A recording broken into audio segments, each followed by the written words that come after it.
Welcome, everyone, to the Ready for the Draft podcast. I'm your host, Gregg Schutze. This is episode 36 of the 2023 podcast series, where we take a look at the draft-eligible prospects and get you ready for the NFL draft. And now, again, we're into the post-draft edition of the Ready for the Draft podcast, and we've taken a look at the draft picks from the number one overall pick all the way to Mr. Relevant, Bryce Young to Dawan Johnson. Now I want to take a look at the undrafted free agents. Who are the guys that are going to make noise, have a great chance at making an NFL roster? We know that there are always going to be guys flying under the radar, don't get drafted, but end up finding a way not only onto the NFL roster, but end up making an impact. So we're going to go through all 32 teams and find at least one guy on every team to keep an eye out for as we keep moving forward towards the season, because we've got the rookie ball, we've got the OTAs, we've got summer, then we'll get into the training camp. Who are the guys to keep an eye on for each and every one of these teams? So we'll start off with the Arizona Cardinals. And, we know the Cardinals, they picked up Paris Johnson to really address that offensive line. B.J. Ojulari, Garrett Wilson, those were the guys that we saw come off the board in the first three rounds along with Michael Wilson. One thing they really didn't address was that defensive front until the sixth round with Dante Stills. Look at Jacob Slade out of Michigan State. This guy's 6'4", 315 pounds. Does a great job holding the point of attack. I think he was kind of a forgotten man there for the Spartans. Only played in 8 games this past season. But when you look at that nose tackle position, Leki Fotu we know is entrenched as a starter. But then you've got Carlos Watkins. I think Jacob Slade has a great chance to make this roster. He'll battle Watkins for that backup role, and I wouldn't be surprised if Jacob Slade ends up winning that job when it's all said and done. Moving along to the Atlanta Falcons. Now, the Falcons obviously shook up everyone's mock drafts with Bijan Robinson coming off the board, number 8 overall. I did have that mocked, by the way. I thought that was the best impactful player for that offense. But then you look at Matthew Bergeron in round 2, Zach Harrison in round 3, the defensive end. They need to continue to address the pass rush. One guy that I really like for them is Ikenna Enechukwu. Now, Ikenna Enechukwu is a guy for Rice. He's definitely on the raw side, and that's one of the things that I think I'd love to see him get into a workout program, really continue to develop as an edge rusher on the practice squad. But this is a guy, 23 tackles for loss, 10.5 sacks in his career there for the Owls, 6'3", 256. He's a guy to watch out for as an outside linebacker. You've got Bud Dupree that's going to kind of be the leader there. You've got Lorenzo Carter, Arnold Ebiketie. They brought in Zach Harrison there, Ade Ogundeji. Ryan Nielsen's great at developing talent. I think he's one of those guys to keep an eye out for, somewhere down the line at some point. Then you look at a guy like Clifford Chapman, the safety. Clifford Chapman is a guy who has really good size. He's 6'5", 190 pounds, started his career at Texas A&M, went to UTSA, a guy this past season, 72 tackles, 5 interceptions, 13 pass breakups. When you look at this team and you've got Jesse Bates, they brought in DeMarco Helms, you've got Richie Grant and Jalen Hawkins as well. I think Clifford Chapman has a chance to end up sticking onto this roster because of those ball skills and that tremendous length that he has. He was really a playmaker on the back end for UTSA, so I think he's one of those guys to definitely keep an eye out for there as well. At the receiver position, Keelan Harris is just another guy to really keep an eye out for. This is a receiving core that needs that depth. He's 5'9", 5'10", 180 pounds out of Oklahoma Baptist. When you look at this receiving core, you got Drake London, Mac Hollins, Scotty Miller, really your top 3 receivers. I think Keelan Harris has a chance to end up being one of those slot guys. He's going to battle Penny Hart, Kaderil Hodge for playing time. This is a team really, they need to go after a veteran receiver to bring into this group to really kind of round things out, because they've got some of these younger guys on the roster as well. But I think Harris is one of those guys that I think might have an inside track at, if nothing else, getting onto the practice squad and continuing to develop. You look at Penny Hart, an undersized slot guy, and I think that Harris can end up being a similar player there for the Falcons. Then you move on to the Baltimore Ravens. Baltimore Ravens, we know, brought in Zay Flowers, did a great job finding Trenton Simpson in round number 3, Tavius Robinson in round 4, Kyu Blue Kelly coming off the board in round 5. When you look at this roster, I think there are a lot of guys to really get excited about. Deshaun Manning, the guard They're out of Kentucky, right? 6'3", 326 pounds. They already brought in Ma'asala Almave-Laulu to take over one guard spot, as a backup there with John Simpson behind Ben Cleveland and Kevin Zeitler. You also have Andrew Voorhees, who went down to the knee injury, probably not going to see any time. But then you look at Tashawn Manning. He's one of those guys that could slide in there and take up some of that space. But really, the guy that I'm looking for Baltimore is Keaton Mitchell. This dude is an undersized running back. I know 5'9", 188 pounds, but you want to talk about explosive. Back-to-back years with at least 1,100 yards this past season, 1,452 yards on the ground, 7.2 yards per carry, 14 touchdowns. This guy also has 60 receptions in his career. He's a threat to go the distance anytime the football is in his hands. I would have loved to have seen him come back to East Carolina for one more season, but this is a guy, look, speed kills, and he ran a 4.37 40, 1.48, 10-yard split, 38-inch vertical leap as well, so the lower body explosiveness is absolutely there. So you've got J.K. Dobbins, you've got Gus Edwards, two guys who battle injuries. I know that they like Justice Hill as well, but man, Keaton Mitchell, if he doesn't stick with Baltimore, this is a kid that I think is going to find his way onto an NFL roster somewhere. Some way, this guy is going to definitely be on an NFL roster, and a guy that I think can make some plays, be dynamic there in the open field. One other guy to be mindful of is Dante Demas. You look at this receiving core, Odell Beckham Jr., Rashad Bateman, they brought in Zay Flowers, Nelson Aguilar. A lot of these guys are going to be free agents at the end of the season, right? Devin Duvernay, Nelson Aguilar, James Prochet, signed to just one-year deals. Now with Dante Demas, this is a guy that I don't think will end up obviously making the NFL roster right off the bat because of all the depth at the receiver position right now.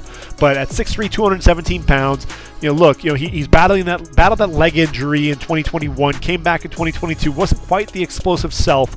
But look, in 2021, through those 5 games, 18.1 yards per reception, catching passes from Talia Tagovailoa opposite Raheem Jarrett. I look at Dante Demas. If he can work himself all the way back on that practice squad, he's a guy that we could be talking about as a potential receiver to not only make this roster but make an impact. A guy like Tylan Wallace, kind of one of those fringe players as well. Guys that can stick on that practice squad and ultimately see some roster time. I just don't see that right now, especially when you have OBJ, Bateman, Flowers, Duvernay, Aguilar, Prochet. But look, that's a group that's also been hit with the injury bug as well, so I wouldn't rule out Dante Demas as well. Then that takes us to the Buffalo Bills. And look, Buffalo, we know they took Dalton Kincaid right off the top, and then they shore up the interior of that offensive line with Osiris Torrance, a big physical presence there from Florida. And then you get Dorian Williams there. I think Dorian Williams, he's just a tailor-made to play right next to Matt Milano. They also have Terrell Bernard, so really 3 excellent linebackers there for Buffalo. But when you talk about guys in this draft and who might end up making the roster, I'm looking at Richard Garage there out of Florida. And look, 6'5", 306, but a guy that moves pretty well, has really long arms.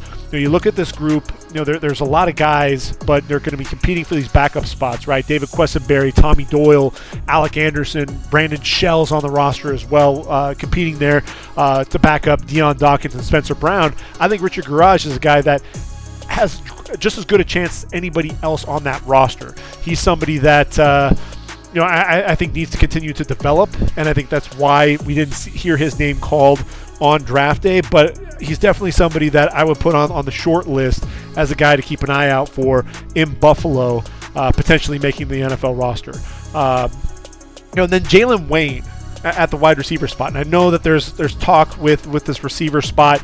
Could we potentially see DeAndre Hopkins go to Buffalo? That's one of the questions. But Jalen Wayne, the nephew of Reggie Wayne, 6'2", 205.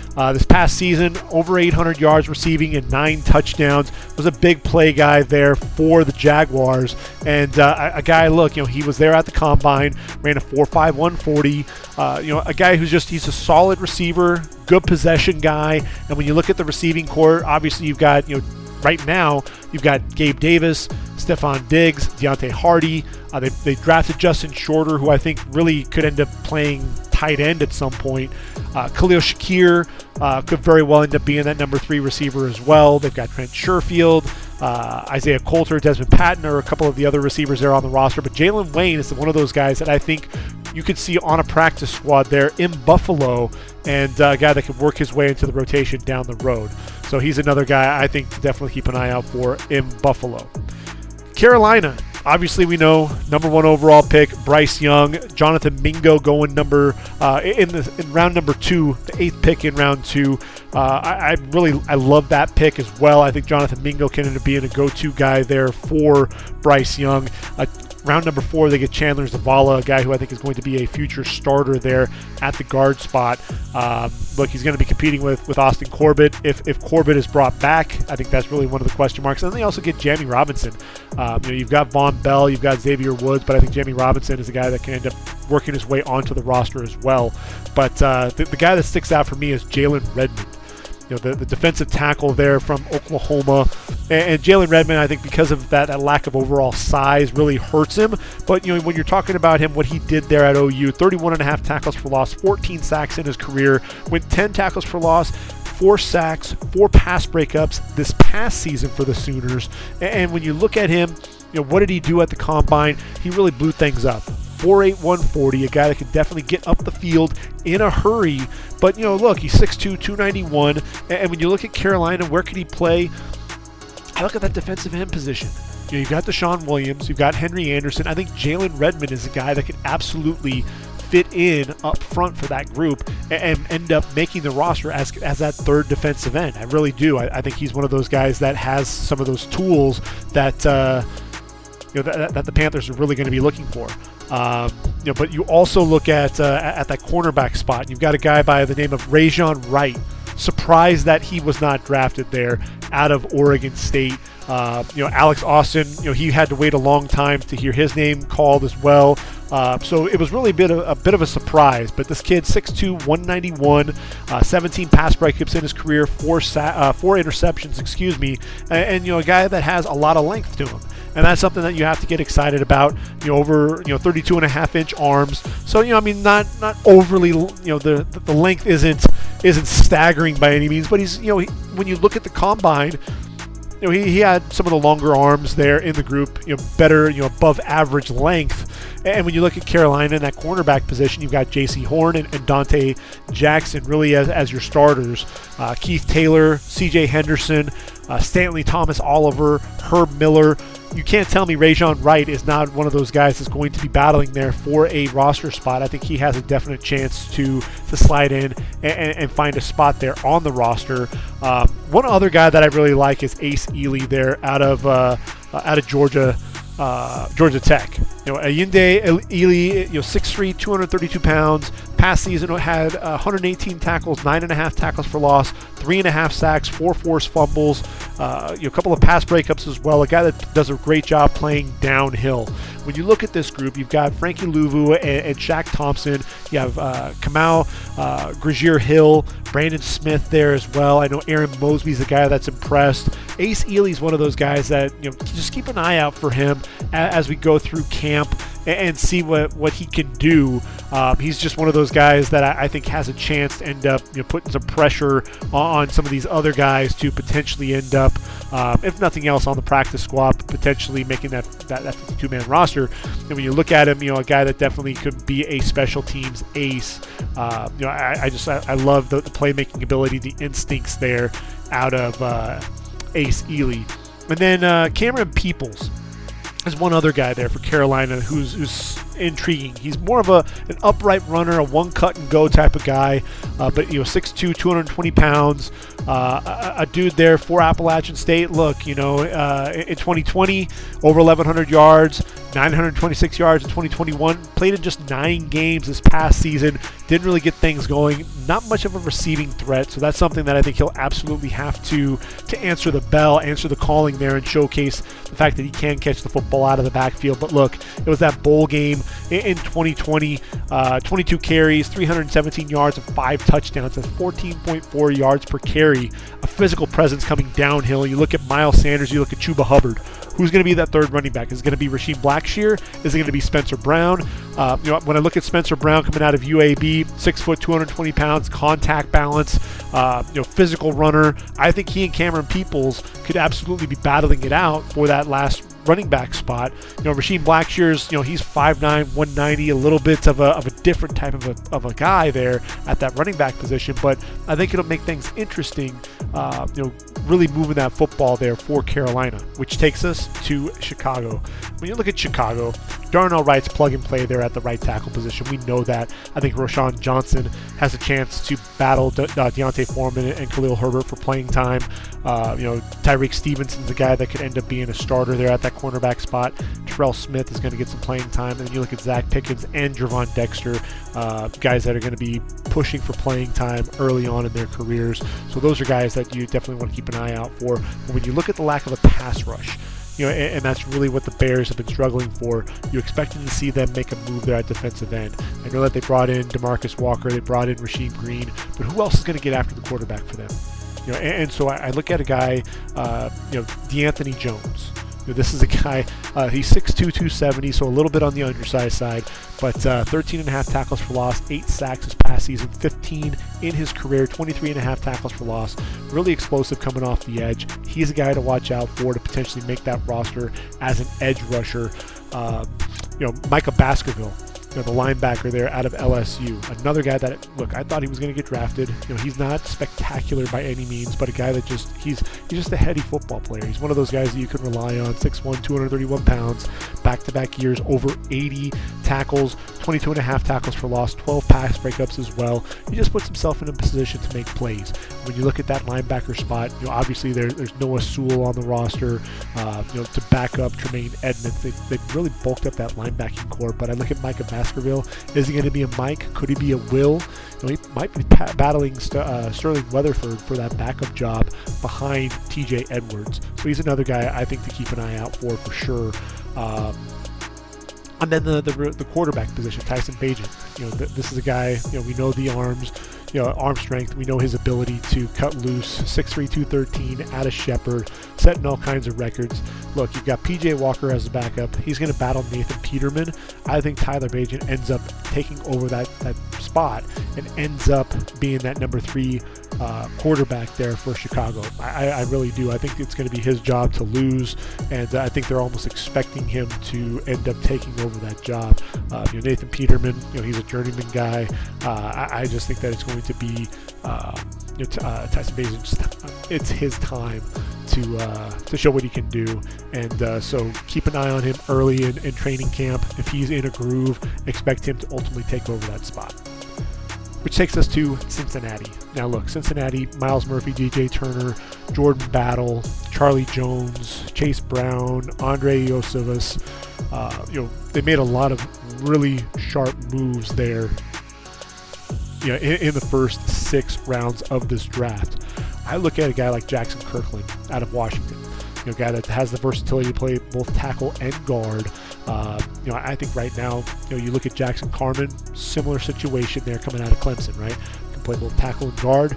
Kirkland has the injury history, and that's really the biggest concern, I think, more than anything else. But this is a guy who moves pretty well, can anchor against the bull rush a little bit. So a guy that gives you that versatility is something that I think is going to go a long way.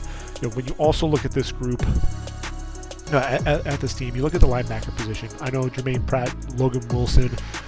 You've got Akeem Gaither, Davis Gaither. You've got Marcus Bailey. Joe Bocci has gotten a little bit of playing time as well. But I look at a guy like Shaka Heyward, and he's a guy that just fits that same mold, right? A guy that's just going to fly around and make plays. Shaka Heyward is 6'4", 220 pounds, has tremendous length, back-to-back seasons with over 90 tackles, 31 and a half tackles for loss in his career, 11 and a half sacks, 4 interceptions, 7 pass breakups. This is a guy, 5 fumble recoveries as well. This is a guy for me. I look at him, and he just seems to fit that mold. It just depends on how many linebackers are going to be carrying. But I look at Shaka Heyward. He's one of those guys that I think has a great shot at making the roster because of his playmaking ability, of his ability to play sideline to sideline and utilize that length that he has to his advantage. Cleveland.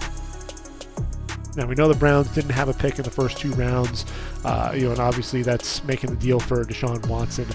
They ended up bringing in Cedric Tillman, Siaki Ika up front. DeJuan Jones is ultimately probably going to take over for Jack Conklin when it's all said and done as well. They were able to get Luke Whippler in round number 6, which was pretty surprising. I didn't think that was going to happen. They also get Isaiah McGuire in round number 4, the pass rusher out of Missouri. But there's another guy that's going to be pushing for some playing time at the edge rush position, and that's Lonnie Phelps out of Kansas. 6'3", 244, started his career at Miami of Ohio, transferred to the Jayhawks there in Lawrence in 2022, had 11.5 tackles for loss and 7 sacks. That was a great follow-up from his play there with the Red Hawks in 2021, 13.5 tackles for loss, 8.5 sacks. This is a guy who I think is still raw. He's still developing as an edge rusher. Ran a 4.5, 540 at the combine, 1.62, 10-yard split.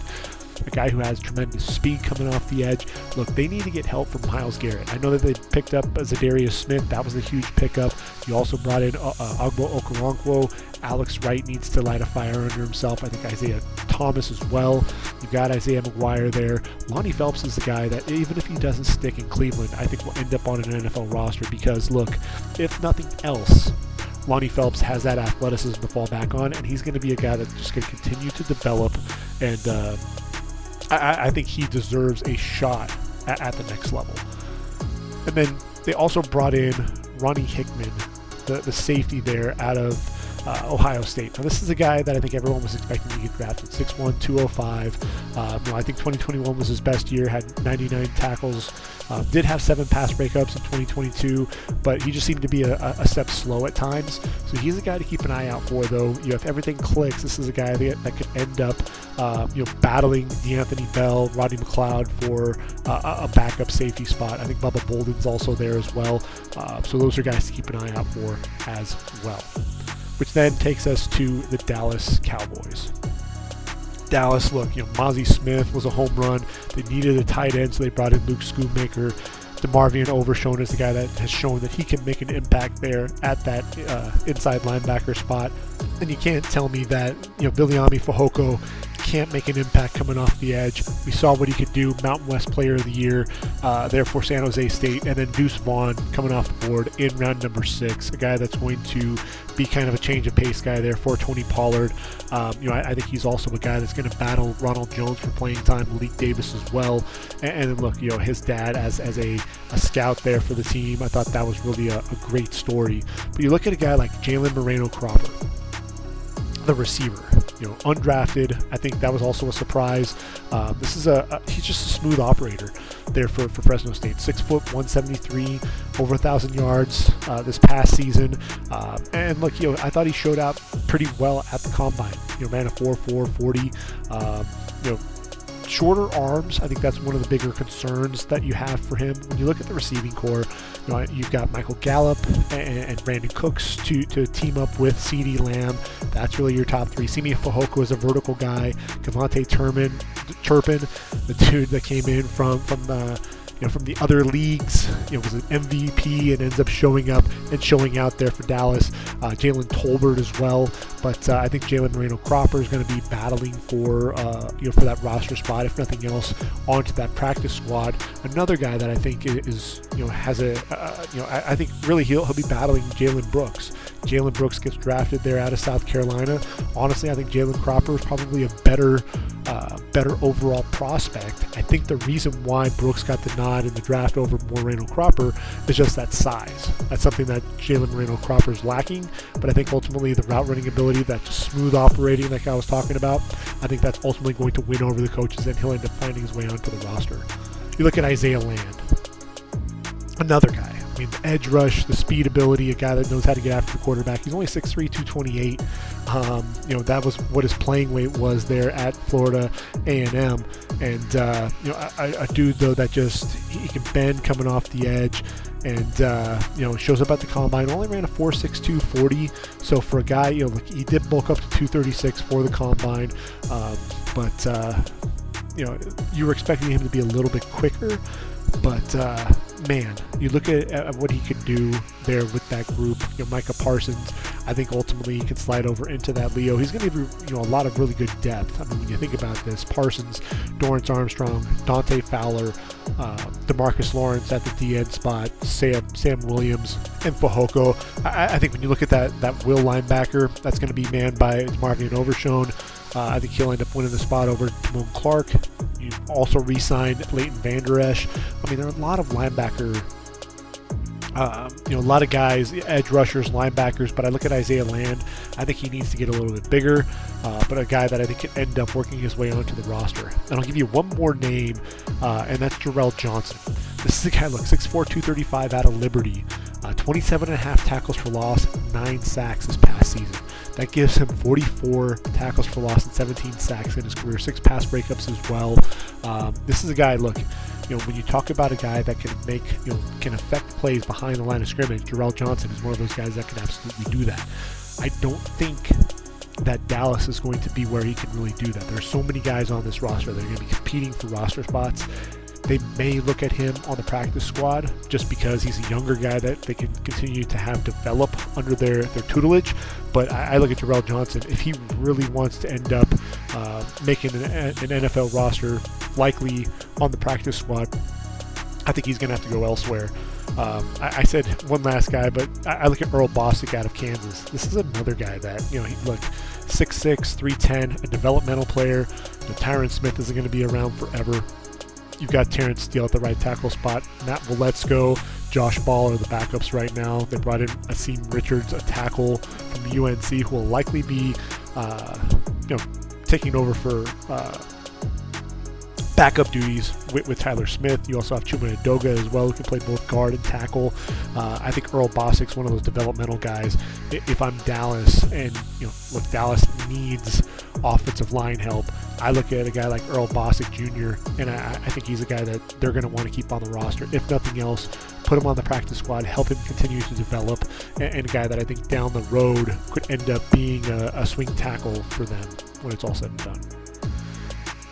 So that takes care of Dallas. It takes us to Denver. And Denver, we know, just 5 draft picks. Russell Wilson, that's kind of what happens. Marvin Mims in round number 2. We haven't seen any movement really with that receiving core. So Marvin Mims, what does that mean? I think Jerry Jeudy's likely on his way out. But with Mims in the fold right now, at least you have Sutton, Tim Patrick, Jerry Jeudy, KJ Hamlin, Marvin Mims gives Russell Wilson yet another weapon to throw to. And then you look at a guy like Drew Sanders. He's going to battle Josie Jewell and Alex Singleton for playing time, give them some of that dynamic playmaking ability, guy that can get after the quarterback. I look at this group, and I really like what they did. Another linebacker that I'm a big fan of is Seth Benson. They're out of Iowa. That what you're going to get with Iowa linebackers. These are guys that are heady players, 6'1", 229. 196 tackles and 10 tackles for loss, 3 sacks. The past 2 seasons there for the Hawkeyes. He's a guy. He's tough as nails. And when you look at that inside linebacker spot, you've got Jonas Griffith, you've got Justin Sternod, you have Ray Wilborn on the roster. Obviously, with Drew Sanders, Jewell, and Singleton, I think Seth Benson has a shot to make the roster. I really do. Thomas Incoom as an edge rusher. I was really surprised that Thomas Incoom did not get drafted. This is another guy that I think a lot of people were talking about flying under the radar as a group of 5 edge rusher. 6'4", 260, 11.5 tackles for loss, 11.5 sacks, 19 tackles for loss. And with Incoom, I think part of it, ran a 4.66 40 at the combine. So that wasn't eye-popping, only 30.5-inch vertical leap. So you look at him, you're saying, well, he's an average athlete, but he was still able to get after the quarterback. And so when I look at this group, and you look at the guys coming off the edge, you got Baron Browning, Randy Gregory, you got Jonathan Cooper, Nick Benito, and then who's going to be the guy after that? That's really going to be the big question. And I look at a guy like Thomas Incoom, and I think he's a guy that could end up being that 3rd edge rusher at that outside linebacker spot. One final guy is going to be Alec Palczewski. Illinois offensive tackle, tough as nails, 6'4", 314. You look at him at that right tackle spot. You've got Mike McGlinchey, Isaiah Prince on the roster. Alex Palczewski, especially if they're able to go ahead and carry a fifth offensive tackle. Cam Fleming's on the left side with Garrett Bowles. I think Alex Palczewski is a guy that can end up being that guy. He's just was fundamentally sound, not the best athlete, but a guy that I thought did a great job there opening holes for Chase Brown and company there for the Fighting Illini. Which then takes us to Detroit. And look, Detroit, they stuck to their board, right? I mean, you look at Jahmyr Gibbs, Jack Campbell in round number 1, Sam Laporta, Brian Branch in round number 2, really addressed a lot of needs, core needs, things that they were really looking for. They bring in Hendon Hooker as a guy that, hey, maybe he can develop and take over for Jared Goff down the road. Broderick Martin's a guy that I think is going to work into the rotation there at nose tackle as well. One other guy to be noteful of is Corey Durden. Corey Durden out of NC State, the guy that started his career at Florida State. He's 6'4", 310 pounds, a guy that can push the pocket a little bit. 11 sacks, 20 tackles for loss in his career. Really playing that nose tackle position. They need help at that the defensive line spot. I think Broderick Martin and Corey Durden have a chance to end up making this roster. I think it's Starling Thomas V, another guy that I think has a shot. This is a guy, look, for UAB, 5'11", 195 pounds, 28 pass breakups in his career. You see the ball skills. You see decent length out of him. Look, they really shored up that secondary. Cam Sutton, Emmanuel Mosley, C.J. Gardner-Johnson, Brian Branch can play safety or line up there as a nickel. You also have Jerry Jacobs. So you look at this group, and I think Starling Thomas could potentially find his way onto the roster there at that cornerback spot. And then Brandon Joseph. Brandon Joseph is a guy that really burst onto the scene while at Northwestern. 6'1", 192. Had those 6 interceptions in 2020. Followed it up with another 3. In 2022 there for Notre Dame, just kind of seemed to get lost. He was one of those guys that was just a guy, and that's really concerning. And I think that's a big reason why we didn't see him get drafted, and that's obviously was a big shock. I don't think anybody was really expecting Brandon Joseph not to come off the board, but he ran a 4.6 240 at the combine. Didn't look overly fluid, but again, the ball skills. When you talk about that, you look at the safety spot. You've got Kirby Joseph, you've got Tracy Walker, C.J. Gardner-Johnson there, Brian Branch. Then you have Ifeatu Melifonwu. I think Brandon Joseph's the guy that could end up potentially working his way onto the roster. One final guy that I have to make mention of, and that's Stephen Gilmore out of Marshall. 5'9", 174 pounds. This is a dude who was just tough as nails for the Thundering Herd. A guy who really was a staple there at that cornerback spot.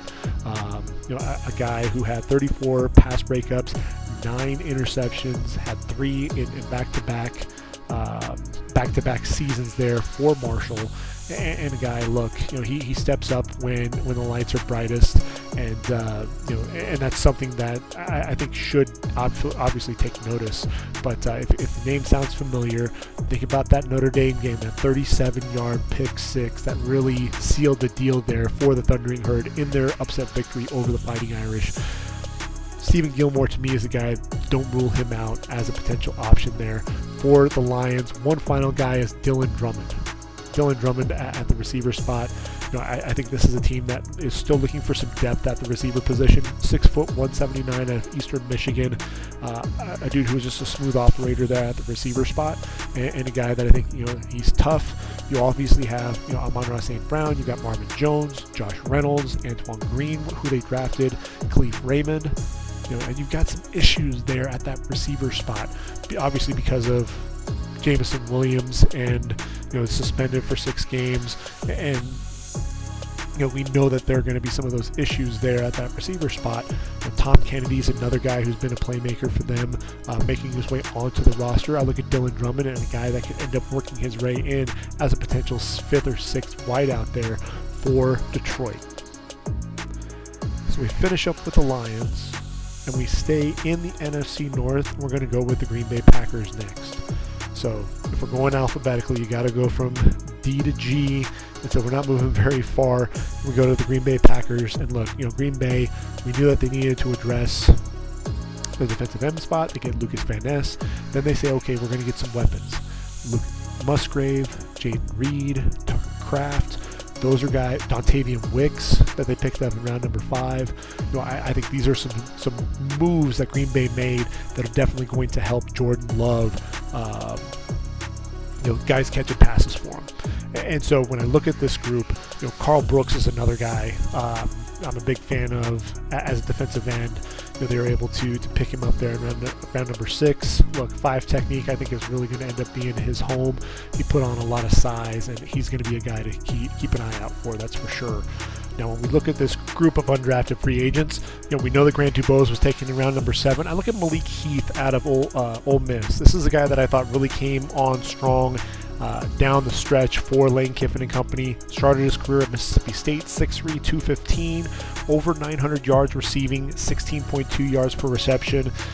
This is a guy, look, when they needed to get some tough yardage, that's who they went to, a guy that they could attack over the middle. Ran that 4.6, 4.40, so not a guy that's going to be a speed merchant by any means, but he can be a reliable receiver. When you look at this receiving core, Christian Watson, Romeo Doubs, Jaden Reed, we know that they're going to be safe in terms of their roster spot. Dontavian Wicks is probably going to be your number 4.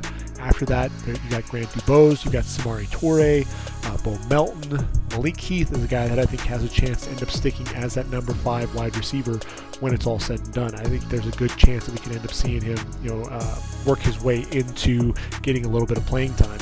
And then another guy, Brenton Cox. This is a guy that obviously there are a lot of question marks with him. A guy that was kicked off Florida's team, 6'4", 253. We saw the power in his hands there for Florida. That's one of the things that jumps off the film, right? 34.5 tackles for loss, 14.5 sacks, 10 pass breakups, a guy that can really get after the quarterback coming off the edge. So that's something that when you look at this group, you've got Preston Smith, you got Rashawn Gary, you bring in Lucas Van Ness, a guy that can also play defensive end if you need him to. You got JJ Enigbare, and then after that, who's going to be that next guy? You've got Justin Hollins, Jonathan Garvin, Brenton Cox, especially if he can show that he's got his act cleaned up. He's a guy that could end up sneaking his way onto the roster. Everything else, on the practice squad, but a guy that I think is a sneaky good talent. The big question is whether or not his off-field and the attitude is ultimately going to be enough there for Green Bay. Can he prove that he's a different guy? Houston. C.J. Stroud, Will Anderson, we know what they did up at the top of the draft. Ultimately, they're sacrificing next year's draft to get their staple there at the quarterback and defensive end spots. Loved, though, what DeMeco Ryans was doing there. When we look at this roster and guys that they have to be targeting, obviously they brought in Xavier Hutchinson and Tank Dell. I'm going to look at Jared Wayne. This is another guy, coming out of Pittsburgh, 6'2", 6'3", 210, a guy that I think can end up making the practice squad and a guy that's just going to continue to develop there for them at that wide receiver spot. Xavier Valladay, the running back. Look, you've got Dameon Pierce, you've got Devin Singletary. Then after that, you got Mike Boone, you've got Dare Ogunbowale, guys that are veterans there in the league. But I think with Xavier, what he's been able to prove was, he shows up at the bowl games and really showed out in those All-Star games. 6 foot, 198 pounds. Over 4,400 yards on the ground, over 3,200 of those coming at Wyoming. Gets to Arizona State, over 1,100 yards there for the Sun Devils. Also 88 receptions. So when you look at him and you look at what he can bring to the table, that's a little bit different than some of those other guys. It's that versatility. And that's really where I look at him and say there is a chance for this guy on this roster. And then one last guy is Ali Gay. And Ali Gay, at the defensive end spot, I know there are going to be a lot of guys here that we're talking about, but he fits the mold of what DeMeco Ryans is looking for. He's got tremendous length. He's a guy that can get after the quarterback. He just hasn't really put it all together. Just 7 sacks in his career, 18 tackles for loss, 9 pass breakups. Though, when you've got a guy with the length that he has, he's one of those guys. He's just intriguing, right? And a guy that I think he gets some time with DeMeco Ryans and company. Just keep an eye out for him, potentially making a practice squad could he be a guy that could end up finding his way onto a roster here in a couple of years? Onto the 52-man roster. I think there's a good chance that we could end up seeing Ollie Gay at some point if he can continue to develop. That's really the biggest thing more than anything else for him. Which takes us to Indianapolis and the Colts. Now look, Shane Steichen working with Anthony Richardson reminds you a lot of Jalen Hurts and the development that he was able to bring along. Can he do the same there with Anthony Richardson? What you love is there isn't any escalated timetable to get him on the field right away because you have Gardner Minshew and Sam Ehlinger at that quarterback spot, but you know that Anthony Richardson will end up being that starter at some point during his career. But you love the draft after that selection as well. Julius Brents, the tall corner, really brings in some size, some much needed size to that cornerback position. They needed a number one. Juju Brents is going to be able to do that. Darius Rush, a guy that they picked up in round number 5 out of South Carolina, brings some good size as well. 6'2" corner there for the Gamecocks. Love that pick. You look at Josh Downs. They're able to get him there in round number 3. Alec Pierce, Isaiah McKenzie, those are going to be guys that are going to be supporting Michael Pittman Jr. Josh Downs in the fold. You love that. Blake Freeland's going to be challenging Bernard Ryman for that left tackle position. Then Ade Adebare falls all the way to round number 4. The athleticism didn't always match the production out there on the field. You can put him in there behind DeForest Buckner, also allow him to play a little bit of defensive end as well. Just love those picks. If I'm going to find anybody on this team, undrafted free agent-wise, that has a chance to make the squad, it's going to be Emil Ekiyor. When you look at Emil Ekiyor, this is a veteran there out of Alabama, 6'2", 317 pounds, a guy that, look, he played guard, and he'll be one of those guys I think will end up being the first guard off the bench, backing up Quentin Nelson and Will Fries. Ryan Kelly, there's a question mark there with him at the center position. Is he going to be the future? Will Fries, is he also going to be the future there at right guard? The fact that they brought in Blake Freeland makes you wonder if maybe there's a plan to either move Ryman or Smith inside to guard as well. But I love Emil Ekiyor, gives him that depth. He's going to be that number 1 guard coming off the bench and may also be that backup for Ryan Kelly at the center position. So if there's anybody in Indy, undrafted free agent-wise, I think Emil Ekiyor is going to be the guy that will ultimately be able to make the 52-man roster. I think it makes perfect sense to me. Moving on to Jacksonville. Now with Jacksonville, this is a team, obviously they bring in Anton Harrison. We know the issues with Cam Robinson there at left tackle. Anton Harrison has a chance to end up just taking over that position full time. Brenton Strange teaming up with Evan Engram, who they put the franchise tag on. If I'm looking at an undrafted free agent, there's Leonard Taylor, the Cincinnati tight end, a guy that did a little bit of everything for them. Lined up at H-back, at tight end, lined up all over the field. I think they flexed him out even in the slot. 6'5", 260 pounds. They already brought in Derek Parrish, the Houston defensive end turned fullback. Drafted him in round number 7. I think you can compare him and Leonard Taylor in there. You've got Evan Engram and Brenton Strange. I think Taylor has a chance to beat out Luke Farrell and Garrett Prince to be that number 3 tight end on the roster. The versatility is also something that you're looking for. Tank Bigsby and Travis Etienne, that's going to be the matchup to watch. Who's going to end up walking away with the starting job there? One other guy I think that is a guy to call out in terms of the undrafted free agents, and that's going to be Elijah Cooks. And now if you're not familiar with Elijah Cooks, this is a guy who started his career with the Nevada Wolfpack, ended up moving out a little bit further west, out to the coast, San Jose State. 6'4", 215 pounds, over 1,000 yards receiving, 15.6 yards per reception, 10 touchdowns. Battled some injuries there at Nevada. So if he can stay healthy, there's a guy who's a chance to be that number 5 or number 6 wide out there for Jacksonville. They already have Calvin Ridley, Zay Jones, Christian Kirk, Jamal Agnew. They did bring in Parker Washington as well. But I think really that 5th spot and 6th spot are really going to be up in the air, and there's a chance that Elijah Cooks can wind up being that guy. I think he's got a lot of talent. He's a guy that is pretty smooth as a route runner, a guy that can get vertical a little bit with that size that you like out of the receivers as well. So he's a guy to keep an eye out for, a guy that should make the practice squad pretty easily, but I think a guy that could also be competing to actually be on the roster, may even see a little bit of time there at the wide receiver position for Jacksonville. Moving on to the Super Bowl champion Kansas City Chiefs, and look, we have to be happy with some of the draft picks that they had up early in the draft. Obviously bringing in Felix Adedike Uzama. You look at him, he'll be battling with Charles Omenihu for that starting spot opposite George Karlaftis. Round number 2, they get Rezjohn Wright. This was a guy at one point I had mocked in the first round. You watch the film, you don't like all the drops, but very, very productive receiver there at SMU. And look, they need additional weapons. He may end up being a favorite target down the field for Patrick Mahomes. And then Wanya Morris, you look at it, they bring in Donovan Smith. I think he's only a short-term solution there at left tackle. Wanya Morris, swing tackle right now, and a guy that could end up starting at left tackle when it's all said and done. Just needs a little bit of time to develop. And then in the secondary, bringing in Nick Jones from Ball State. I think he has a chance to be maybe that 4th, 5th corner. And then Shamari Connor is a guy that has the versatility to play both safety and that nickel spot. I think he could end up backing up Trent McDuffie there. When you're looking at Casey, you're looking at this roster. Who are guys to keep an eye out for? There are 2 inside linebackers that I really like, and that's Cam Jones out of Indiana, Isaiah Moore of NC State. These are 2 guys that may be competing for that same spot. When you look at that linebacker position, I think they're set with Willie Gay, Nick Bolton, Leo Chenal, Drew Tranquil. But after that, they're carrying a 5th inside linebacker, and it's either going to be Cam Jones or it's going to be Isaiah Moore, and I think it's going to be one heck of a battle. Cam Jones did battle some injuries, only played in 5 games this past season. 6'3", 224 pounds, was a leader there for the Hoosiers. 204 tackles in his career, 13.5 for loss, 7 sacks, 9 pass breakups.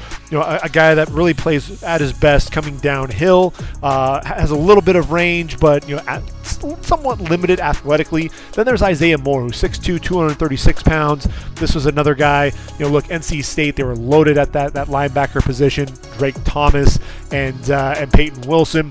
When you look at Isaiah Moore, this guy, the veteran in the group, and 82 tackles this past season, 94 in 2020.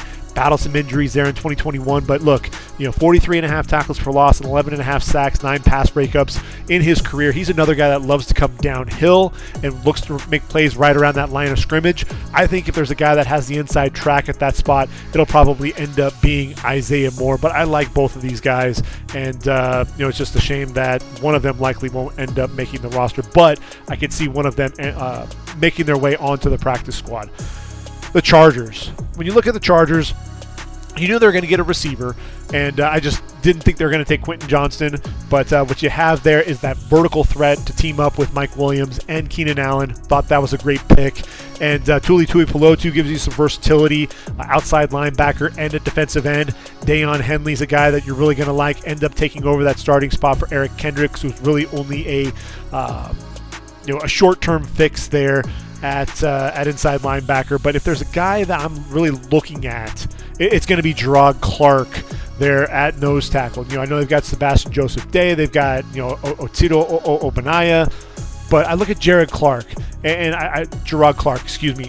you look at the speed for this guy. The short area quickness is something that really it surprises you, because he's 6'4" and 345 pounds. You look at the size. Had 10 tackles for loss, 3.5 sacks this past season for the Chanticleers, and but he was a converted tight end. He showed up there at Coastal at tight end position, ends up moving to the nose tackle position, put on over 100 pounds, and he's a guy that didn't really lose that short area burst. So he's a guy to really watch out for there in the middle there for the Chargers. They really need to show up their run defense, and I think Gerard Clark is the guy that could absolutely plug up holes there up front for them. When you look at the Rams, now the Rams, this is a team that they're clearly making a rebuilding effort. You lose Bobby Wagner, you trade Jalen Ramsey.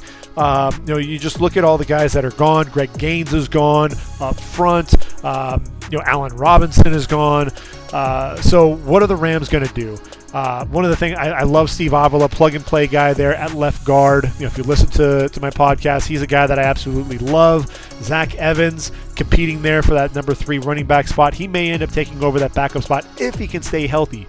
The other back to keep an eye out for, and a guy that I think may end up having that inside track on Kyron Williams, who just hasn't really played to the level that we were expecting coming out of Notre Dame, that's Tyon Evans. Tyon Evans, 525 yards this past season there for Louisville, but really a tough runner. He's going to be a guy that I think is going to be competing for that spot. 5'11", 220 pounds, excellent contact balance. He'll be a guy to watch out for there at the running back position. But I'm also looking at inside linebacker. You've got Ernest Jones, you've got Christian Roseboom. those are going to be your starters. And who's gonna back up? They have a lot of young guys. They really have no choice but to play young dudes at the position. I look at DeAndre Square out of Kentucky. This is a guy who, look, he was playing with a lot of different guys there. Jordan Wright to J.J. Weaver. I think he played a little bit with Jamin Davis before he moved on to the league. 6'1", 224 pounds, excellent range, over 300 tackles in his career, 23 tackles for loss, 6.5 sacks, 7 pass breakups. A guy that shows some range, some depth, getting dropping back into coverage. A guy that makes a lot of plays coming downhill. And then you have Ryan Smenda Jr. Now, Ryan Smenda Jr. is another guy. He played there at Wake Forest and really was one of the leaders there up front defensively. 6'2", 237 pounds, 117 tackles this past season, 25 going for loss in his career, 8 pass breakups, 4 forced fumbles, 3 fumble recoveries, has a nose for the football, and I think that's one of the things that really stands out for me. I look at those two guys. I think they have a great chance at making the roster and being those key backups there behind Ernest Jones and Christian Roseboom. I really think they need to bring in a veteran or two with that linebacking core. You've got Byron Young, you've got O'Shawn Mathis, Nick Hampton as edge rushers. And really the closest veteran that you have on that team at the edge rush spot is going to be Michael Hecht. And so, obviously there's going to be some work that needs to be done. Really, it looks like the Rams are in full rebuild mode. And, I wouldn't be surprised if Matthew Stafford at the end of the season is wearing another jersey, especially if the Rams are somehow able to work their way into getting either Caleb Williams to stay there in LA, potentially even Drake May out of North Carolina. So moving on from the Rams, we're going to move just a little bit east to Las Vegas. Take that 3.5, 4-hour drive into Las Vegas from LA. And when you look at this draft, obviously Tyree Wilson, Michael Mayer, those are the two key picks at the top of the draft for the Raiders. They waited a little bit to get a top-end corner to get Jacorian Bennett, who's more of a nickel. He's kind of an undersized guy. Would have liked to have seen them really target a corner, but you can't fault them for going after an edge rusher to eventually team there with Max Crosby, especially with Chandler Jones not living up to the bill with that 3-year, $51 million contract. You look at Austin Hooper taking over for Darren Waller. That just doesn't really move the needle. Michael Mayer can go in there and help out Jimmy Garoppolo quite a bit as well. If I'm looking for a guy on this roster that is an undrafted free agent who has a chance to make the roster, it's going to be McClendon Curtis. McClendon Curtis, look, we know what Chattanooga's been able to do, bringing offensive linemen to the league. Cole Strange was a first-round draft pick. You look at McClendon Curtis, 6'5", 6'6", 325 pounds, a guy who can play tackle and guard. He'll play guard at the next level. You look at Dylan Parham, Alex Bars right now is still the right guard, but the depth is a little shaky. Greg Van Roten's on the roster, Jordan Meredith, Netane Mute. I look at McClendon Curtis. I love the length. I love his movement skills. I think he's a guy that can end up making his way and being one of those key backups there. He also can play tackle in a pinch, though when you look at this group, I really don't see the need for that. There, Munford's a guy that really, I think, is penciled in as one of the tackles. Munford will likely be another guy that's going to be a backup guard. I think you have him on one side, McClendon Curtis on the other, and then let the rest of that group really kind of battle it out for any additional backup guard roles. But I think McClendon Curtis is a guy that should be making that roster and should be making it pretty easily, I might add. Which takes us to Miami, and we know, obviously, no first-round pick, only 4 draft picks total, but you love what they did there by bringing in Cam Smith. He's a guy that can play on the outside, also on the inside. With Xavier Howard and Jalen Ramsey, I'm looking at him as the potential nickel. I know he's going to battle Kader Kohu there at that nickel spot. And then you have Devin A. Shane, a guy that's really going to fit in very well in Mike McDaniel's offense. You really love those 2 pickups. That makes a ton of sense. But looking at the roster, I look at the linebacker position again. Aubrey Miller out of Jackson State. This is a guy who, he was just a dude there in the middle for Jackson State. Just a heady player, 6'2", 225 pounds. Led the SWAC in tackles in 2021. And 2022 put up some really nice numbers as well. 117 tackles, 12 going for loss, a couple of sacks, 6 pass breakups, 5 forced fumbles. The range side to side, you wonder about that a little bit. A guy that's probably better coming downhill, but he's definitely a guy that I think has a great shot at ultimately making the roster there. And then I'm going to give you one other name, and that's Zeke Vandenberg, a guy that people haven't really been talking about. But if you follow FCS ball, the linebacker of Illinois State, he's 6'3", 235 pounds, and this dude just put up numbers. That's one of the things that you have to absolutely say. 256 tackles, including 100 this past season, 43.5 tackles for loss, 24 sacks, including 14 in 2022, 5 pass breakups as well during the season, a couple of forced fumbles and a fumble recovery. He's a guy, to me, you can line him up on the outside and let him get after the quarterback. You've got Jalen Phillips, you've got Bradley Chubb, Malik Reed's there, and Andrew Van Ginkel. But Zeke Vandenberg is the guy to keep an eye out for. A lot of people, like I said, aren't talking about him, but he's a guy that knows how to get after the quarterback from that outside linebacker position. He's a guy, again, along with Aubrey Miller at that linebacker position, that I think have a chance to make the roster. Miller more so than Vandenberg, just from the standpoint of depth. I think you're going to look at Aubrey Miller. He'll battle Channing Tindall and Duke Riley for the backup spot to David Long and Jerome Baker. I think Zeke Vandenberg could potentially move inside, potentially, but again, a guy that I think just needs to continue to develop, get a little bit more seasoning, but I think he's a guy that can play at the next level. Which takes us to Minnesota. And Minnesota, they were waiting on Jordan Addison. Were they going to be able to get him? Was he going to fall to them there at 24? And ultimately, they were able to get that job done. He's going to take over for Adam Thielen as the number 2 to Justin Jefferson. I didn't think he was going to be on the board there for Minnesota. I had him penciled in at one point, but ultimately thinking that the Chargers were interested in him because of the relationship that Chris Beatty, the wide receivers coach, had with Jordan Addison when they were at Pittsburgh together. But Minnesota, they bring in Mekhi Blackman, another guy out of USC who has a chance to be a starter early in his career as well. So when I look at this roster, I'm trying to figure out who would be a guy that I would target as an undrafted free agent to keep an eye out for. There are going to be 2 guys, and these 2, I'm really surprised that they did go undrafted. And in the case of Andre Carter II, he absolutely fits the profile for the outside linebacker spot, the rush linebacker for the Vikings. He's 6'6", 6'7", 256 pounds. And when you think about it, you've got Danielle Hunter on the roster. He's 6'5", 263. You got Marcus Davenport, who you picked up from the Saints, 6'6", 265 pounds. And then, DJ Wonham's coming off there as well, 6'5", 258 pounds. So he just fits that mold. And that's the thing that I think is really interesting with him. Pat Jones is going to be another guy that he'll be competing with for a roster spot at 6'4", 264 and 1/2 pounds. But with Andre Carter II, how does this guy, especially what he did there at Army, 14.5 sacks, 17 tackles for loss in 2021. I know 2022, it was kind of a disappointment. You're expecting to see him really take his game to the next level. Just 7.5 tackles for loss, 3.5 sacks, and then he shows up at the Combine and struggles. I know he struggled a little bit there at the Senior Bowl as well, but at the Combine, didn't blow anybody away. Just 30-inch vertical leap, 9'1" broad jump. But this is a dude, he's got the long levers. He's got a really quick, explosive burst coming off the football. To me, I look at him, he'll be a backup for Hunter there at left outside linebacker, possibly on the right side as well. But I think you look at Andre Carter II, I think this is a perfect situation for him. There's no pressure, but he can learn from a couple of guys that know how to get after the quarterback.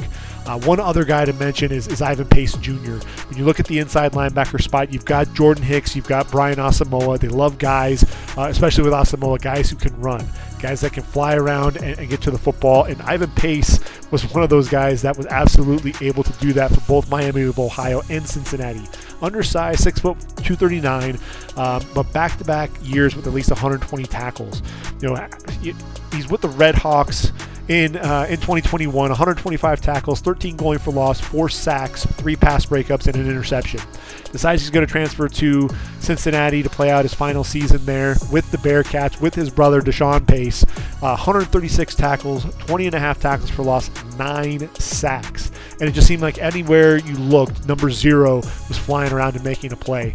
I think this is a guy, yes, he's undersized. Yes, he doesn't have the longest arms in the world. Will struggle at times to get off some blocks if a guy can get their hands on him. But, man, he flies around, he makes plays. I think he's a guy that also is going to be a heck of a special teams player, and I think he's a guy that's going to make the roster there in Minnesota. Which takes us then to New England. In New England, you look at Christian Gonzalez, Keon White, Marte Mapu. Those are all guys that absolutely fit what Bill Belichick wants to do. They're Bill Belichick guys. It makes a lot of sense. Then he goes with Jake Andrews, Sidi Sow, and Antonio Mafi to really solidify that offensive line, the interior of that line, the depth, which was really lacking on the roster. Keyshawn Boutte and Demario Douglas are going to be competing for roster spots. There are a lot of guys on this team that, frankly, Devontae Parker, Kendrick Bourne need to prove themselves. Tyquan Thornton really is going to be counted upon to be a vertical threat. And then Juju Smith-Schuster, he needs a guy to really work with him. He was at his best when he had Antonio Brown really as that number one, a guy that can work from the slot. So can Boutte or Douglas be that guy? That remains to be seen. But one thing that's really intriguing is Malik Cunningham. Undrafted free agent, the quarterback out of Louisville. And what's interesting about it is he is the exact opposite of what you see with Mac Jones, Bailey Zappi, and Trace McSorley, right? 6'1", 200, 62.5% completion percentage, 70 touchdowns, 29 interceptions, around 9,660 yards passing, but also over 3,000 yards on the ground. Put up 1,000 yards in 2021 with 20 touchdowns, 5.1 yards per carry, 50 total touchdowns in his career. It's just intriguing. It's interesting because you look at Malik Cunningham. This is a guy who can make plays with the ball in his hands, and you just wonder if there are going to be packages that are put in to take advantage of that athleticism. I think he's going to compete with Trace McSorley for that third quarterback spot, and I think he'll ultimately get that nod. Ran a 4.5 340 at the combine as well. So he's a guy to watch out for, and a guy that I think will probably supplant Trace McSorley when it's all said and done in camp. He may be a practice squad guy and develop and eventually take over that spot, but he's definitely a guy that you should be keeping an eye on there for New England. New Orleans. We knew that they're going to be addressing the defensive line early and often, right? I mean, you lose the aforementioned Marcus Davenport. You also lose Shai Tuttle and David Onyemata. So it only makes sense that you bring in Brian Bresee, who really, Nathan Shepard, Kalen Saunders, I think 15 or 16 total starts among the two, between the two of them. Those guys are really backups. I think Brian Bresee is going to work his way into a starting spot. Isaiah Foskey is going to battle with Carl Granderson. Wouldn't be surprised if he doesn't end up taking over a starting spot. And then you've got Kendre Miller. You've got Alvin Kamara. You've got Jamal Williams. This is a guy that's coming in wanting to prove himself. He's going to be an interesting cat as well. When I look at this group and the guys that weren't drafted, one name that really sticks out for me is Anthony Orji. And you look at the linebacker group, you've got Pete Werner, Demario Davis, Zach Bond. I think DeMarco Jackson is the heir apparent to Demario Davis there at the middle linebacker spot. But then you have Andrew Dow, you have Ty Summers, Ryan Connolly. I look at Anthony Orji, and this is a guy, he flew around and made plays for Vanderbilt. I think this is a guy that's going to end up making the roster. I really do. 6'2", 224 pounds. 198 tackles, 19.5 for loss, couple of sacks over the last 2 seasons for the Commodores. I look at this guy and, could he play inside? Could he play outside? He could do a little bit of both. I think he could be a nice special teams role player and a guy that I think could end up being a backup linebacker for this group. So I really think Anthony Orji is a guy that I thought could have gotten drafted, but the fact that he went undrafted, I think it's still going to bode well for him that he went to a team like the Saints that have, there's a great chance that he could end up making the roster because there's really kind of a lack of depth at the position. Which takes us to the Giants. And Brian Daboll, he worked wonders with this group. Danny Dimes, new contract. Saquon Barkley, a franchise player. You bring in Deontay Banks to pair up with Adoree Jackson. Knew that was going to happen. John Michael Schmitz, which center were they going to bring in? It's Schmitz, not Tippmann. Ultimately, Ben Bredesen's going to play the guard spot. They've got J.C. Hassenauer is going to be the backup center. Jalen Hyatt, you bring in vertical threat to go in with that group. They've got a lot of receivers, but nobody can really take the top off of a defense like Jalen Hyatt. And then Eric Gray, I think, is going to ultimately work his way in and be that backup for Saquon Barkley, a guy that has excellent vision, excellent change of directions, and can really catch the football out of the backfield as well. So he's the guy to keep an eye out for as well. When you look at this group and guys who have a chance to make some noise and potentially make the roster, it's interesting. There, you look at the defense. There's a lot of guys on this defense. They bring in Habakkuk Baldonado. They're out of Pittsburgh. A lot of people were high on this guy. He's 6'4", 260 pounds, foreign born, and Italian player. So it's really cool to see him here. He's a guy that I think needs to continue to develop before he can really make any type of an impact. But I wouldn't rule him out. He's a little stiff, not overly explosive. So I think he's a guy that needs some time to continue to develop. But I look at Bryce Ford-Wheaton, a huge receiver, right? I mean, this guy's big, but he's fast. And that's the thing that's so intriguing about Bryce Ford-Wheaton. And you look at him, he's 6'4", 221 pounds, ran that 4.38 40, 41-inch vertical leap. When you look at this roster, you look at just how many receivers. I count like 9 guys on this roster that are going to be competing for these wide receiver spots. If you want me to name them all, I'll go ahead and do it. Isaiah Hodgins, Darius Slayton, Paris Campbell that they brought in, Wan'Dale Robinson, who was a draft pick a season ago, Sterling Shepard on a make-it-or-break-it season. Obviously, you drafted Jalen Hyatt this year, Jamison Crowder, the veteran.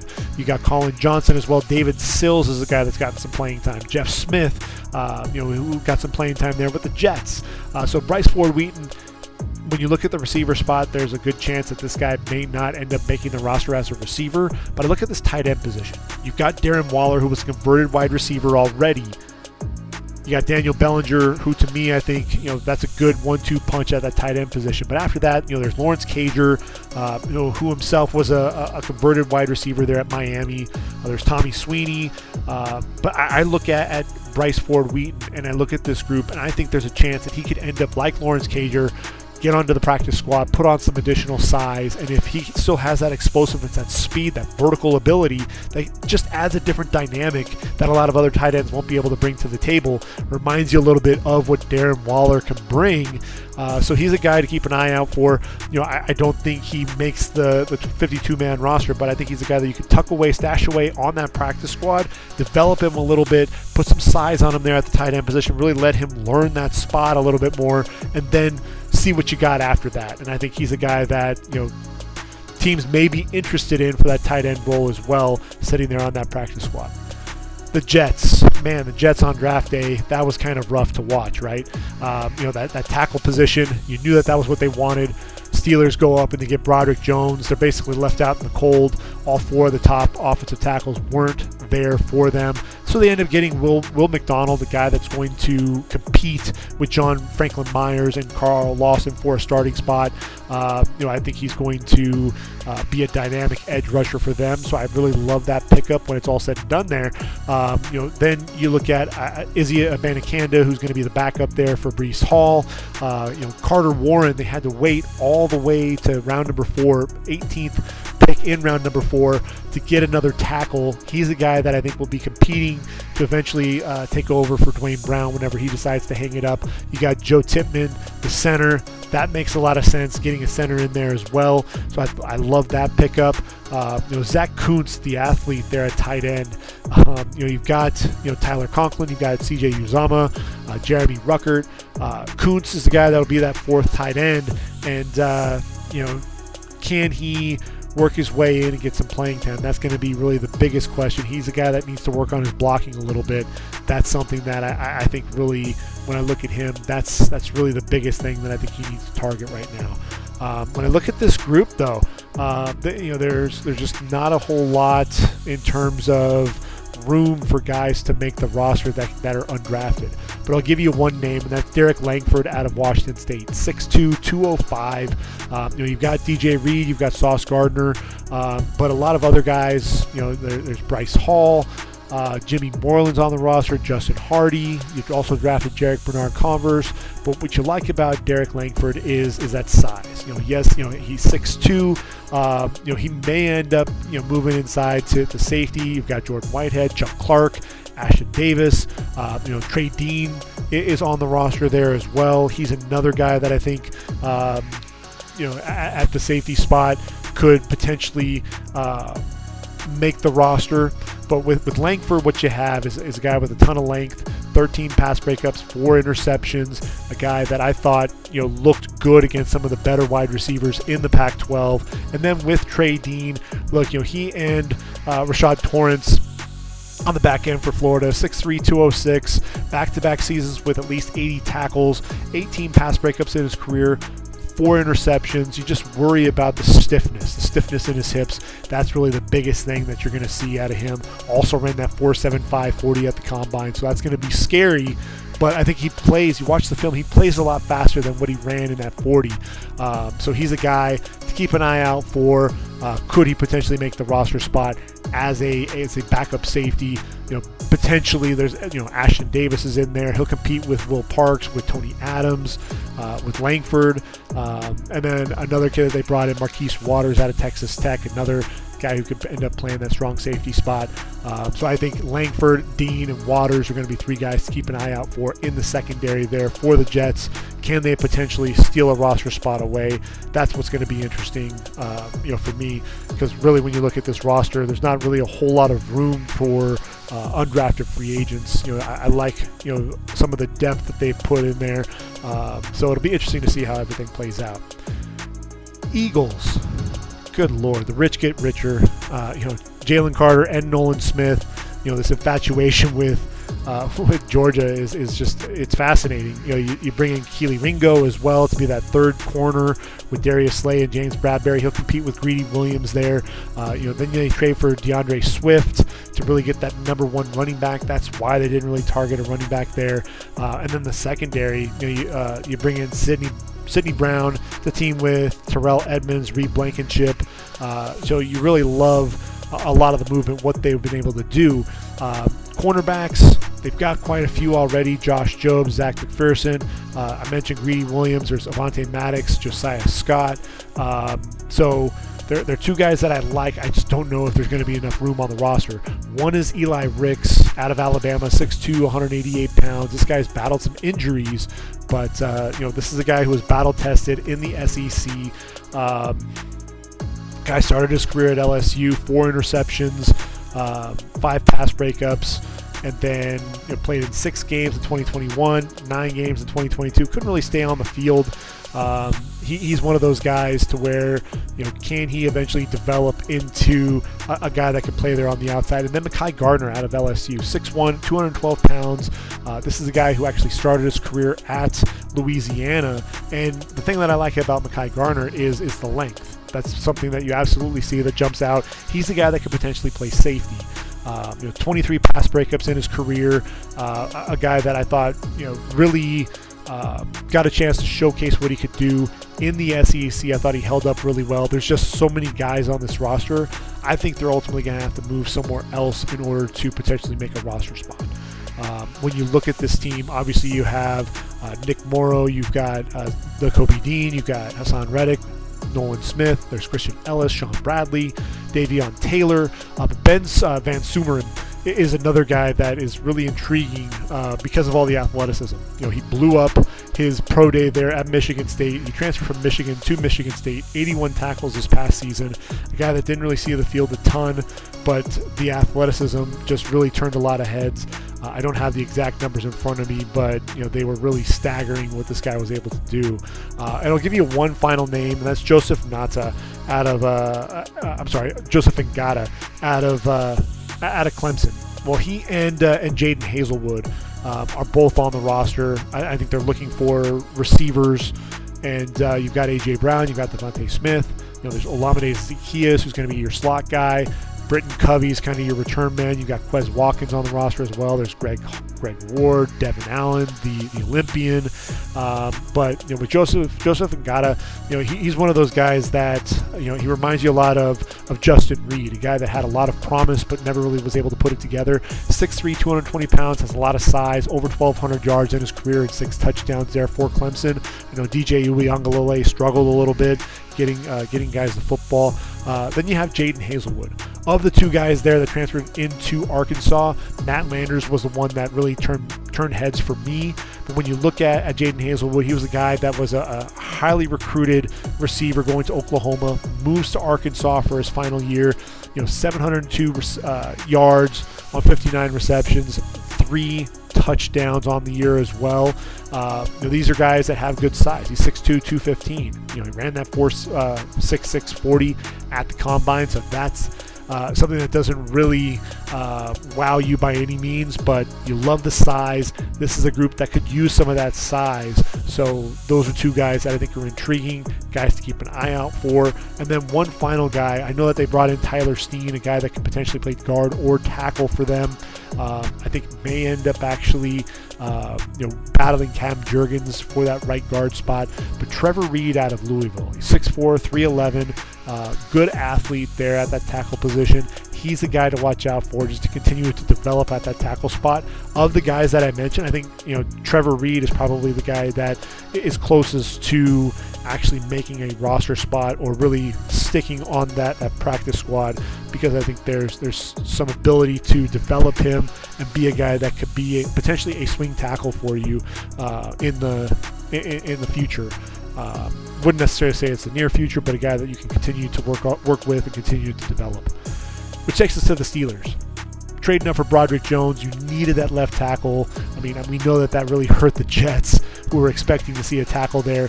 But he takes over for Dan Moore, who really struggled there. You bring in Joey Porter Jr. Now you've got a corner to start with Patrick Peterson. I think that's a great move. And then Keanu Benton's going to be your starting nose tackle. Love that pick. Darnell Washington at tight end. You got him and Freiermuth and Gentry. Love that move as well. So when you're looking at the undrafted free agents, one of the guys, we don't really talk about fullbacks a lot, but Monty Pottebaum out of Iowa, 6'1", 244, really a throwback there at that fullback position. Not a guy that's going to get after it a ton running the football or really catching the football either, but he's a guy that really was a lot of fun to watch for me. When I look at the outside linebacker position, here's another guy to watch out for. You've got T.J. Watt, you've got Alex Highsmith. You needed the depth, so you bring in Marcus Golden from Arizona after he was let go. You draft Nick Herbig. There's Quincy Roche on the roster as well, but don't be surprised if David Perales makes some noise out of Fresno State. He's 6'2", 255 pounds. This is a guy whose motor just never stops. Always working to try to get after the quarterback. That's something that you absolutely saw there at Fresno State. Played defensive end, hand in the dirt. Going to have to be a stand-up edge rusher. But look, 16 tackles for loss, 11.5 sacks. Put him among the sack leaders this past season at the FBS level. 5 pass breakups as well. Look, 23 sacks in his career, 3 seasons with the Bulldogs. I think his ability to get after the quarterback is intriguing, and hey, he may need to get used to the position. You may end up putting him on the practice squad, but he's a guy that I think has the ability to play at the next level, so he'll be a guy to keep an eye out for as well. Which then takes us to Seattle. And look, Seattle, we know what happened in last year's draft. They hit a home run with virtually every pick. You can just go all the way down from Kenneth Walker to Charles Cross and Abraham Lucas at the tackle positions. My goodness. And then Tariq Woolen falling all the way to round number 5, and we saw what he was able to do there at the cornerback position, which is just unreal. Then you bring in Devin Witherspoon to hold down that cornerback spot, really trying to bring back the Legion of Boom. Jackson Smith and Jigba line him up in the slot with DK Metcalf and Tyler Lockett, and Geno Smith is a happy man. Derek Hall is going to be a guy coming off the edge, and then Zach Charbonnet. Look, at running back, the 1-2 punch with him and Kenneth Walker, that's really going to be a lot of fun to watch as well. So I'm really intrigued by that. I mentioned Matt Landers, and he's actually a guy that's on the fringe to potentially make this roster. So you already have DK Metcalf, Lockett, and JSN, right, at that receiver position. You've got D. Eskridge, there's Cody Thompson, Derek Young, Cade Johnson on the roster, but with Matt Landers, he just gives you a different dynamic. So when you first look at the stats, you're like, okay, what did he do? At Georgia and Toledo, a guy that just caught 32 balls and 646 yards and 6 touchdowns. Shows up at Arkansas and 19.2 yards per catch, not 25.7 yards per catch with the Rockets, but in SEC play, 8 touchdowns. This was a guy that I think really impressed as well in the All-Star game, showing his ability to adjust to the football in the air, and then just that vertical speed really kind of turned heads a little bit with Blanders. Look, again, 6'4", 200, 4.37 40, 37-inch vertical leap. This is a guy that's going to get down the field in a hurry. You love the size as well. And so when I look at this roster, he's a guy that I think could end up making this roster as the 5th receiver. I really do. I think this is a guy that has that talent. He has the athleticism. Not really a guy that was talked about throughout the process, but a guy that I think is just going to continue to work and has a great shot at making this roster. He's a guy that, to me is just going to be a lot of fun to watch him continue to progress as an athlete. Which then takes us to the San Francisco 49ers. And look, the Niners, they didn't have a pick in round number 1, didn't have a pick in round number 2, but they take Jair Brown, the safety. I like him, putting him with Talanoa Hufanga. I think you get a really nice safety duo there on the back end of the defense. Look, Deshaun Gibson was signed to a 1-year deal. Put Hufanga and Brown together on the back end and just let them play, let them work. They pick up Jake Moody. They needed a kicker with Robbie Gould, a free agent. So obviously that made sense to bring him in. Cam Latu, I thought they were going to go with a different tight end other than him. Darrell Luter at the cornerback spot. I love that pick. D. Winters reminds you a lot of Dre Greenlaw, so it'll be interesting to see if you have Greenlaw on one side and D. Winters on the other. So that's going to be a lot of fun to keep an eye on as well. But when you look at this roster and you look at guys that could potentially compete for a roster spot, obviously there's Isaiah Winstead. That was the guy that kind of took everyone by storm. If you haven't watched all of his tape online, from East Carolina, 6'3", 213 pounds, tremendous athlete. He'll be a guy to just kind of keep an eye out for. Joey Fisher out of Shepherd. This is a guy really showed some toughness, some strength there in his workouts. Very athletic, sub 5 40, 6'4", 296 pound. Is he a tackle? Is he a guard? Likely a guard. But when you look at this guard spot, you've got Aaron Banks and Spencer Burford, but they need depth behind them. One other guy to mention is Il Manning out of Hawaii. Himself also 6'4", 294, played left tackle for the Rainbow Warriors. And when you look at him, he's best suited inside a guard. These are two guys that I think could battle for a roster spot when it's all said and done. I know John Feliciano is a backup center. He could potentially also play guard, especially if they think Keith Ishmael would end up being the backup center there. But I think those are two guys to keep an eye out for. You've got Christian McCaffrey, you've got Elijah Mitchell. After that, Tyrion Davis-Price they picked up in last year's draft, but then there's Kalen Laybourne. Kalen Laybourne is an interesting guy. Really burst onto the scene this past season there at Marshall, but at Florida State, he's 5'10", 208. Ran for 297 yards on 63 carries in 2019. Ultimately, off the team there. I believe he went the JUCO route and then ultimately lands in Marshall and takes over at that running back spot for the Thundering Herd. 1,513 yards on the ground, 16 touchdowns, 16 receptions as well.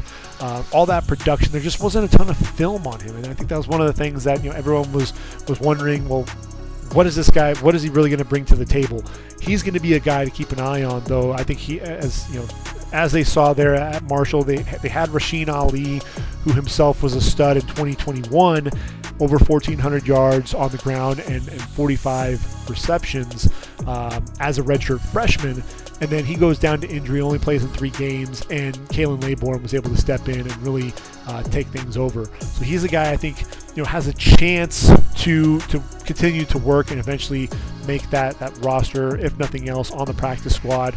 He'll be a guy to watch out for. I'll give you one final name, Mariano Sori-Marin, a guy that played at Minnesota, inside linebacker, 6'3", 245 pounds, a lot of range. Look, the last 2 seasons, 173 tackles, 11 going for loss, had a sack and a half, 6 pass breakups and an interception. He's another guy that I really like. I just, there's a lot of guys here at that linebacker spot. But look, he's going to compete with Demetrius Flanagan-Foles, Curtis Robinson. I mentioned D. Winters. There's Jalen Graham that they brought in as well. I think he has a chance to end up sticking on the roster at that inside linebacker spot as well. So I think that's going to be an intriguing matchup overall in San Francisco. Just a couple more teams to go. And I think the next team that we have on our list is going to be the Tampa Bay Buccaneers. Now with Tampa Bay, I thought that maybe they would go with an offensive tackle here, especially with Donovan Smith no longer on the roster. I thought surely they were going to go ahead and go with Anton Harrison. But it looks like they're happy with Luke Gadecki being that right tackle. They bring in Cody Mauch there in round number 2, going the FCS route. Look, they hit a home run with Ollie Marpet a few years ago. So they bring in Cody Mauch, a guy that has experience at tackle. He was a walk-on tight end. Now he's over 300 pounds. He'll be a starting guard, probably at that right guard spot. But they end up getting Kalijah Cansey. And when I look at this group, they bring in Cansey. That must mean that Logan Hall is not ready to be a starter at the next level, because you have Cansey, you have Bea, and you bring in Greg Gaines, who's an underrated defensive tackle. What he was able to do there with Aaron Donald in LA, he's definitely a guy to keep an eye out for. That's for sure.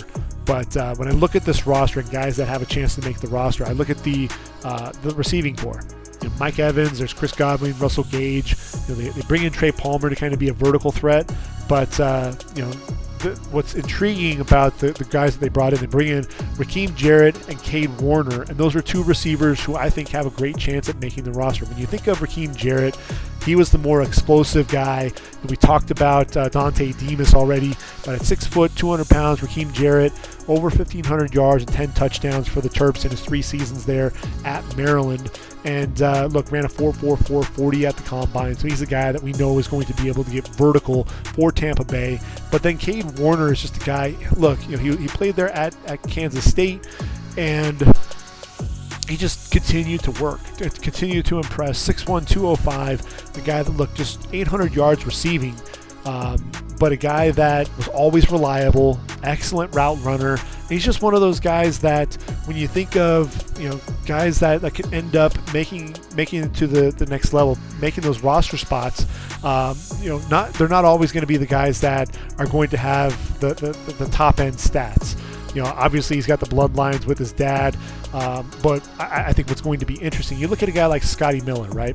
5'10", 160 pounds, was there at Bowling Green, and 2,800 yards receiving and 23 touchdowns. So you're not getting a guy like that. That's more along the lines of what you're going to get with Raheem Jarrett. But with Cade Warner, he's going to be physical. He's going to be a good blocker. He's going to be very fundamentally sound. So those are things that I think you could potentially take away and possibly bring him in there and get a guy that can be very productive for you. And then at the running back spot, how about Sean Tucker? Running back position is really kind of a question mark, right? You've got Rezjohn White, you've got Chase Edmonds, you've got Keyshawn Vaughn. I think those are kind of the top 3 right now at that running back spot for them. But when you're talking about a guy like Sean Tucker, this is a guy who was among the FBS leaders carrying the football. 5'10", 210 pounds, back-to-back years with over 1,000 yards, 1,496 in 2021. Career 5.4 yards per carry, 27 touchdowns, also has 64 receptions to his credit as well.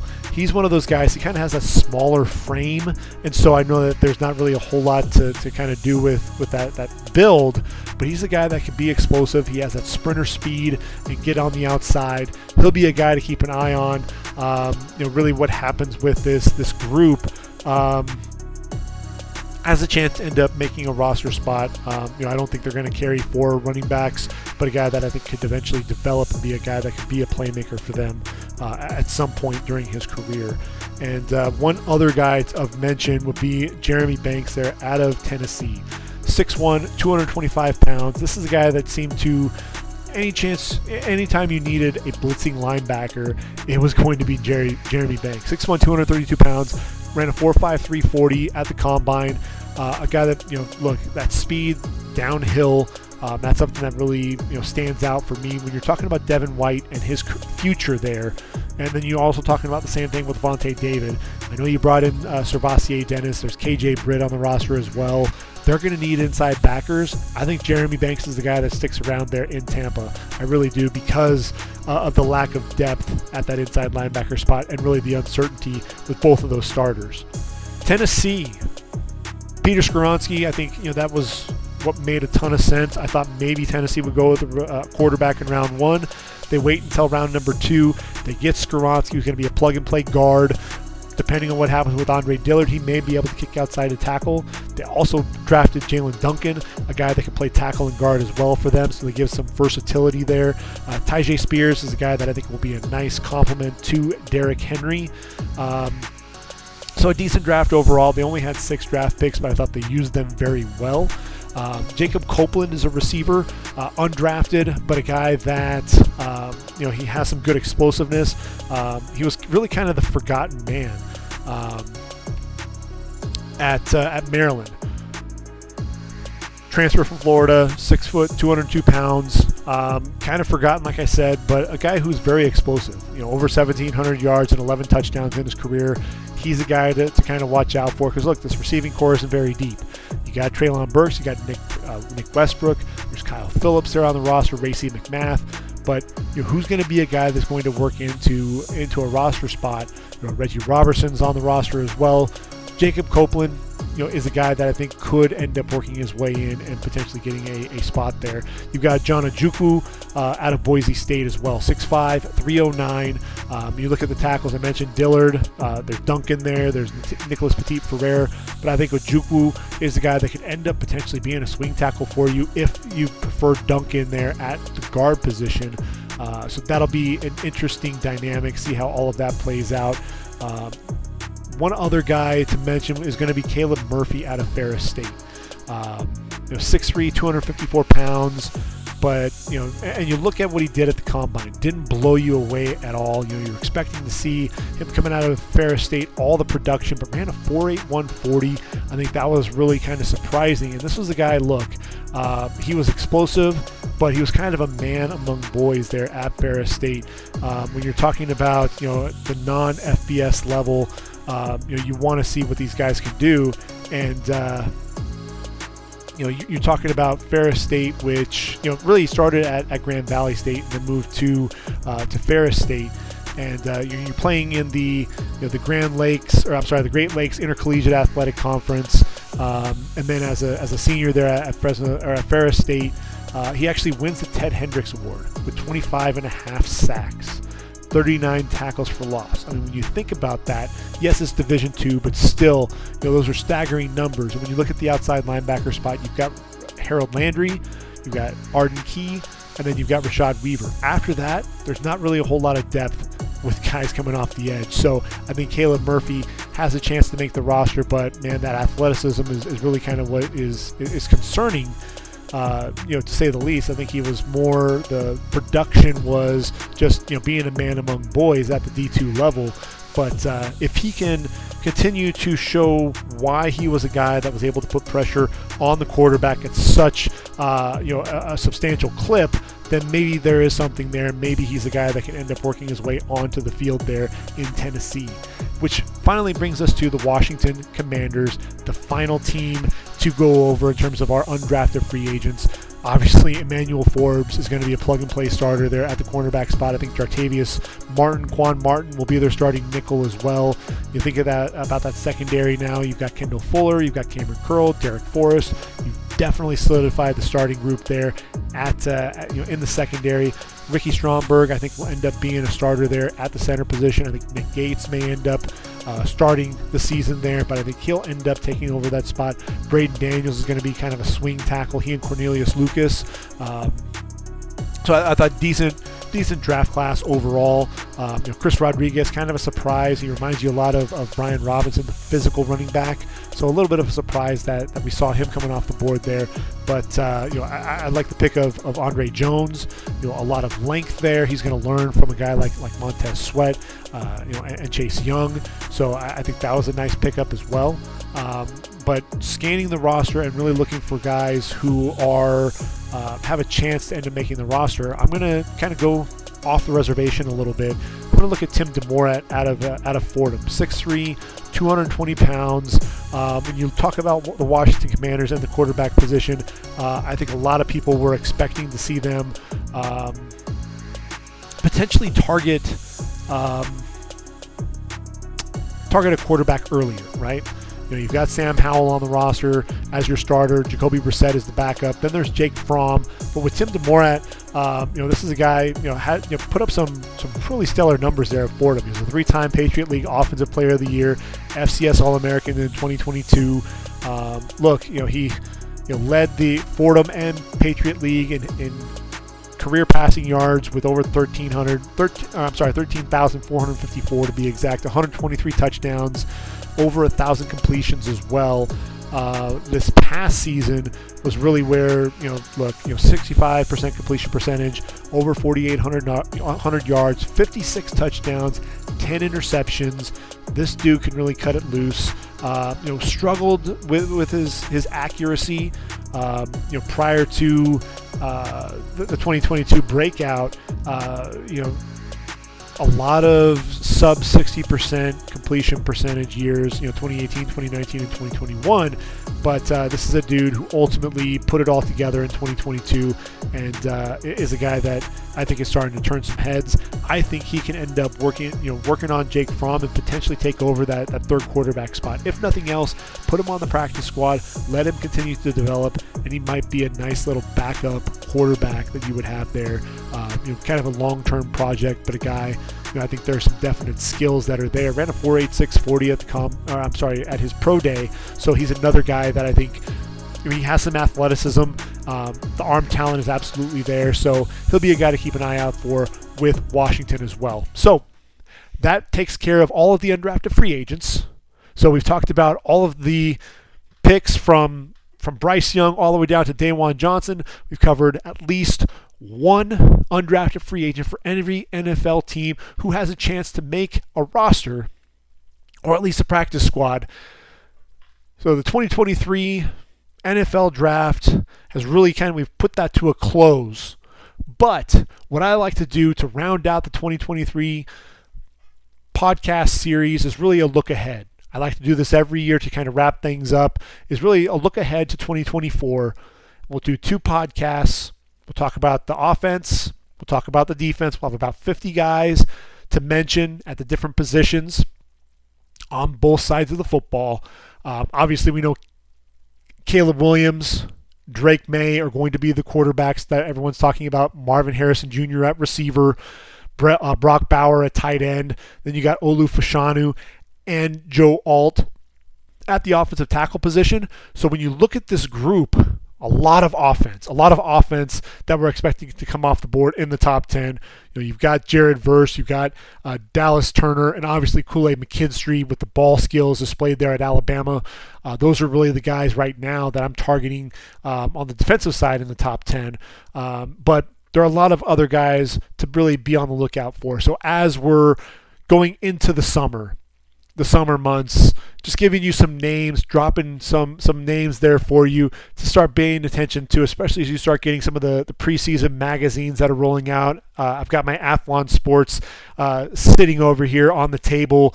They obviously are putting a lot of those out. You'll start seeing some of these names, and then once we start up the 2024 podcast series, we're going to start that up probably in August as we get ready towards the 2023 college football season. We'll really get into more detail talking about more of these guys. So it's really kind of an introduction, but I like to do that kind of as a look ahead to close out the 2023 podcast series. So hope you've enjoyed the content to this point. We got more to cover before we go ahead and wrap up the 2023 podcast series. So until next time, everyone, for ReadyForTheDraft.com, this has been the Ready for the Draft podcast. I've been your host, Gregg Schutze. Take care, everyone. And until next time, I am out of here.